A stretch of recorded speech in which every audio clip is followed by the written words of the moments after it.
Hi, welcome. I'm Sarah Muindi and I'm a licensed counseling psychologist. And today I want to talk about one of those conversations that as Africans we don't like to talk about. It's a taboo topic, it's a taboo conversation. You bring it up and people suddenly shrink and they don't even want to engage with you. That topic for today is suicide. So most people consider suicide a conversation they don't want to have because of this myth that if you talk about suicide, somebody is going to try to kill themselves. You're going to give them the idea. No, no, no, trust me. The idea has been there. The thoughts have been there. So talking about suicide actually prevents people from taking their lives because they know that there's support.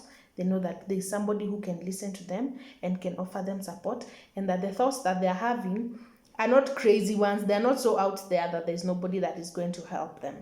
So most of the people that try to take their lives usually have had a mental illness, but there are some times when there are environmental factors, stuff that's outside the individual, that makes them at a higher risk of trying to think about taking their lives. Let me give you a few examples.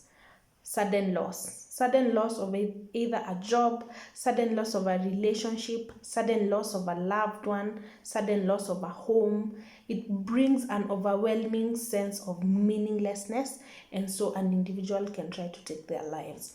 Another example of a factor that may lead somebody to trying to take their lives or to have suicidal thoughts or ideation is rejection. If you're feeling rejected either by people that you don't accept in society, family, friends, loved ones, it can be a big trigger for trying to take your life, or for people to try to take their lives. There's an example of someone in this country who was bullied until online on social media until they took their lives. So it can be very, very triggering, and it can really lead to people thinking or even trying to take their lives.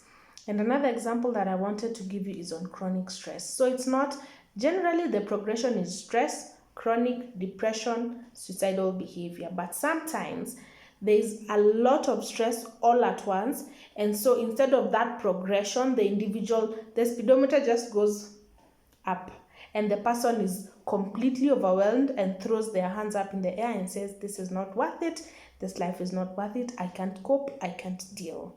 And I have a message for you. We are coming for you. We are coming for you through I Support Mental Health Initiative. There is hope, there is support, there is care, and there is treatment. So hang in there.